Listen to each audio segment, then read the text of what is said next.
Hello, we continue the SGDs Lead, a Yeah. series of interviews with prominent change makers worldwide. Today, I am deeply honored. It's a deep pleasure for me to talk with Gaël MOUTELI, a social entrepreneur, a founder of the Green Strong Community NGO from Gabon. Thank you so much for joining and finding time. Thank you. Thank you for inviting me and to have this amazing time with you. Again, your NGO works on finding solutions for community issues and contributes to achieving the Sustainable Development Goals through educational, environmental, and humanitarian actions. It's very remarkable. Could you please give us more information, probably showcasing recent achievements, projects, or future plans? Okay, well, I started my NGO in 2017 when the time I was president of student at the first university of Gabon. And then this idea comes from my desire to bring something new for my community because everything we've been done was in the big rooms, conferences, and all that. I say, I want to go in the community. I want to share with people. And then I decided to founded my NGO, which works for education, as you said, for environment and humanitarian. And when I started with education, I was a little bit hurted by the fact of youth delinquency. So I have first to work for youth delinquency and then work properly for education. And for that, I went for in community. I organized events to fight against violence, first of all in community, and with true educative activity as drawing, basketball, or slam. It's a form of art. And for the little story, when I asked one lady, one girl, during the drawing activity, I say, why did you draw a heart? She said to me that I draw a heart because a heart is a love, and I want kids of the community love each other instead of fighting each other. And that was amazing. And after that, uh, program activity has a competition of writing because I know that kids who are going uh, from primary school to secondary school doesn't really know how to write correctly. And I say, oh, this is a big deal. If we want to have a good generation, next generation, we should take actions on that. And that was the point of education. And it's linked even with the environment because I cannot work for the future generation without thinking about where they will live in the future. And that's why every 2 months I'm taking actions where we collecting plastics in the big and we transform it into cobbles. Yeah, and then humanitarian. The last achievement I did in humanitarian was during the I did a campaign against the coronavirus in all markets, big markets of my country, my capital city. I have a mask and I was talking to people. It was looks a little bit strange, but it was okay because I have the support of the U.S. Embassy of Libreville and other people. And now the recent activity I did was for the Christmas. I went to people's house. People doesn't expecting me. I just tap in the door like this, and when they open the door, I give them the gift. That was very interesting, and I have a lot of activity like this on my pages, and yeah, that's what I can talk about my NGO in few words and about our achievement. What you are doing is enormously inspiring and amazing as you've started from the community level and the sustainable community level in terms of education, in terms of environmental sustainability, leads to well-being on all other levels and even globally. Everything Yeah, starts from little and quite small steps. When I saw the pictures posted regarding trying your initiative of knocking to the doors and seeing the eyes of people, the eyes of children. I was so inspired. The heartwarmness was just overwhelming. So Thank you. good luck with all further initiatives. At the times when you were making your first steps, did you feel much support from your community, or there was a kind of resistance? How, in general, the SDGs initiatives are perceived in your country by the people and by the government? Okay, thank you. That's a very good question for our young entrepreneurs, young leaders. The beginning, it's not always fun, very nice, because there is people who doesn't really like to go in the community, leave their comfort to work in water, to touch people. You see dark people, things like this. And I decided to go in the community. And the first step was really difficult because I didn't have the support. Even tried to make some letters to write to institutions everywhere in my country. I mean, the capital city, but I didn't have the support. So I decided to work myself. I did some training. I give some classes. Even I have the opportunity to give trainings to the bodyguard of the first lady of my country in English. And I'm telling you, all the money that I get from that experience of that work, I invest, I give in the community. All the money I get. And when people saw the impact after they came to you, and I say, whoa, the reason is they want to see, first of all, what you are able to do, and then they will support you. Because at the beginning, it was very hard.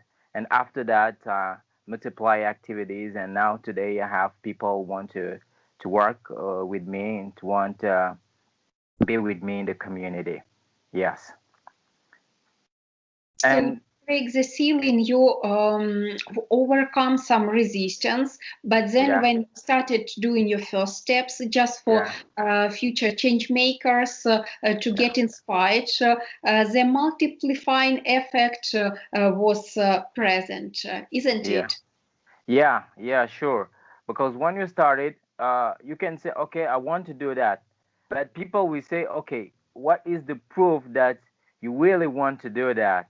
Because you can take even the support, you can take money and go with that, and they will know. I don't know where they will find you.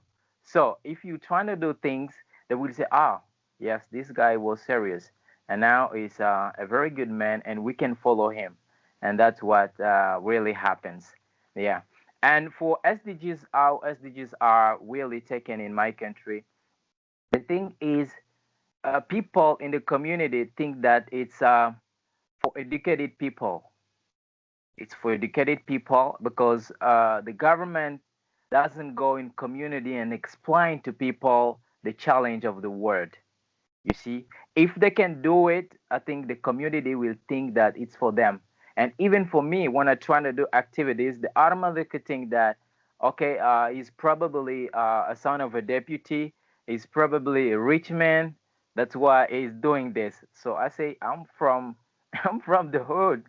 So the thing, what I'm behaving like this because I grown up with my grandfather, and in the village, a son is a son of a community. So I receive a lot of things from my neighbors, from everybody in the community. So, and today I say I decided to share what I've received with my community around me. And I think if our government can say, okay, we will bring the debate in the community, we will teach them what is this, what is that. I think things can be very clear for SDGs in the community. So we have some young people across Gabon who are trying to do some things, but really doesn't have the support they need because we first the community see first a political aspect that because this one want to be elected or this, that's why trying to do this, but they don't really understand the real challenge that we're facing and we're working on. Yeah. So it's also about building trust within your community and within the government. So young people are able to take this responsibility and to be provided with this responsibility to be a change makers. And then it's like investments, payback, and the community receives numerous positive benefits and results. This year, you were selected to represent your country in Washington, the United States, for the Mandela Fellowship Program for Young African Leaders. It's a great job. Congratulations. Thank you. What are the most pressing challenges for your country, and what is the role of youth in resolving them? As I think you will then return to your community and work further, continue your work. Yeah, thank you. It was a great opportunity to be selected for the Mandela Washington program. Is really a selective program. It selects young people working very hard, and really thanks all the support that I have today. Well, as challenge today, the first thing is mindset. It's mindset. In my country, it's what can I say? It's really difficult to people to accept that, to believe that they can change, they can move, they can go on, they can try to make to have a positive impact in their country. It's difficult for them. If you say there is a training that can help you to go to another step, they will say no. If you want me to come to your training, you should give me something like money, and then I will come. And sometimes we say, how can we change this community if all we can do is about money, is about asking this? So sometimes it was very difficult. It's very difficult. So mindset, we have to change this. We have to work on that, and we started to work on that because we organized some event where we're taking children from across all the country, and we give them training they need in politics, because we should have kids, young people in decision places where they can say, okay, this is good for us and this is not good for us. We need that kind of people. And we did all that for our community. Like last year, I went across all schools, secondary schools of Libreville, of the capital city of Gabon, to talk to kids, to say them that we need you too. We need everybody. This fight cannot be only achieved by one people or two people. You young people, the future is for young people. So you got to take actions. This is what we are doing. And today in our NGO, we have a lot of young people working with us. And it's a beginning. I hope in the future we will have more people who are understanding that the challenge of today is being connected. And I tell them that I work with the philosophy of Ubuntu from South African Nelson Mandela. We say that I I am because we are. So only me, I can't do nothing. So I need you to do that fight together. And I think progressively we will change things. And education, through my actions in education, environment, and in humanitarian, because they should know that it's very important to help each other. That's why I had humanitarian action. And I think a lot of SDGs are linked. And if you work for this, for education, example for in Africa or in Gabon, if you work for education, you should think about no anger, no poverty, and all those things. So a lot of things are really linked. Yeah. Definitely, all the SDGs are intertwined and reinforce one Yeah. another. And Yeah. when you focus, for example, on education, we also provide positive impacts on other goals, such as reducing hunger, zero poverty, and others. You are a trainer, youth leadership consultant for the Gabonese Ministry of Entrepreneurship and also the America Center. What do you think should the perfect education strategy look like to have positive impacts on the sustainable development goals? Probably some key aspects of perfect education system. Yeah, for me, for the case of my country, I should think first of all about accessibility, because education is not here in my country. It's not the same for everyone. We have a certain social category, certain class who have a good education, another class doesn't really have what I call a great education. I have the opportunity this year to be selected to be a teacher in IB school, IB International School, where I have the opportunity to train ambassadors, kids, member of European kids, how to train them to serve the community, and I have time to teach them in English. And I compare when I compare with the education of the community, it's not the same thing.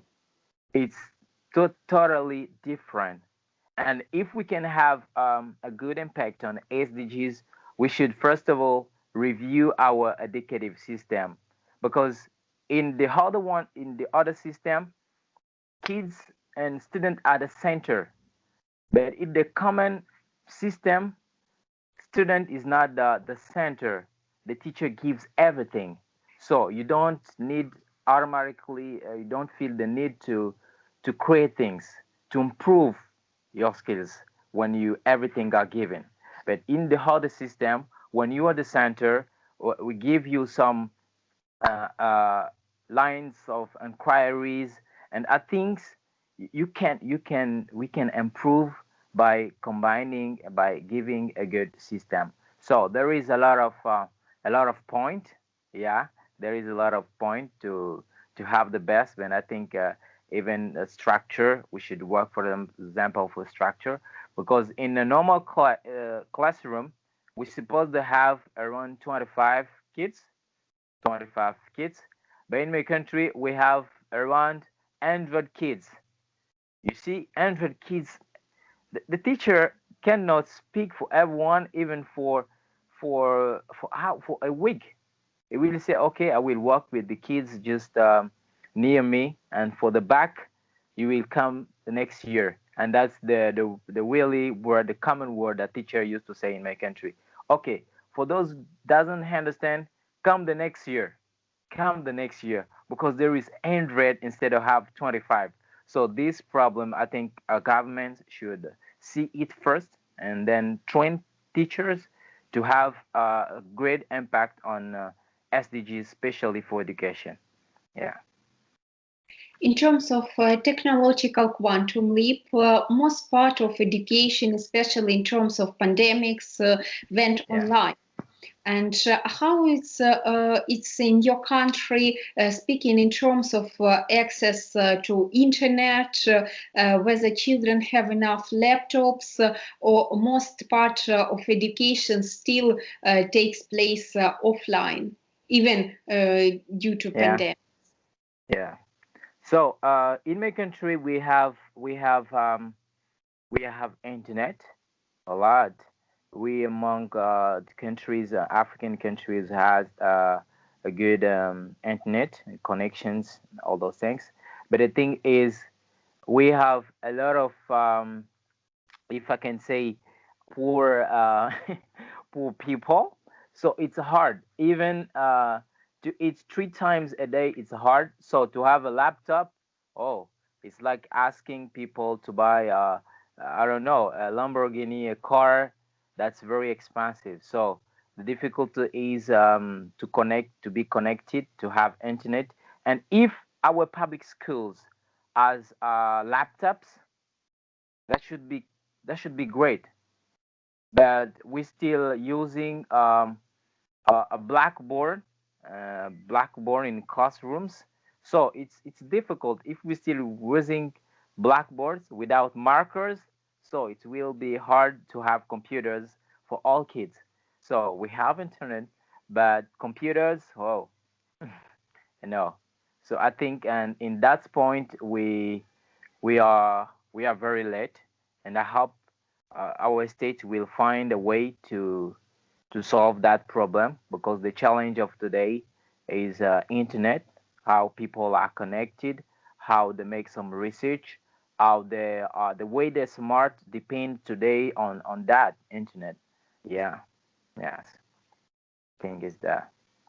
Gail, thank you so much for providing us many insights regarding your personal path and amazing achievements.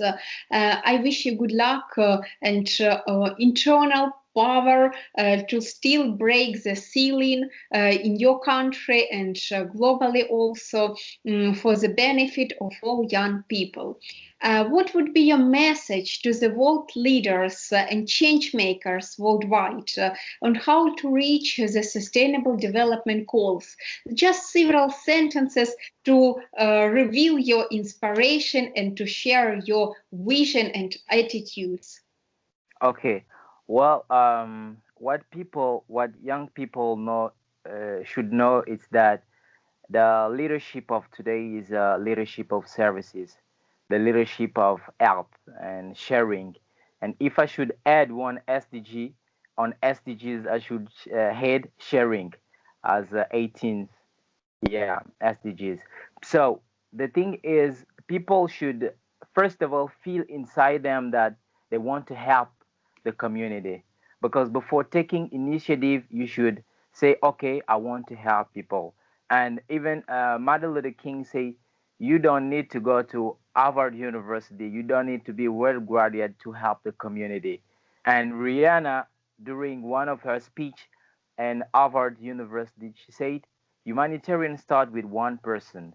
So you should start with helping one person. So we should feel ourselves ready to help the community, whatever our goal, whatever the field that we choose, we can do it. And the humanity will recognize our effort, like Mother Teresa, Martin Luther King, Mama Gandhi.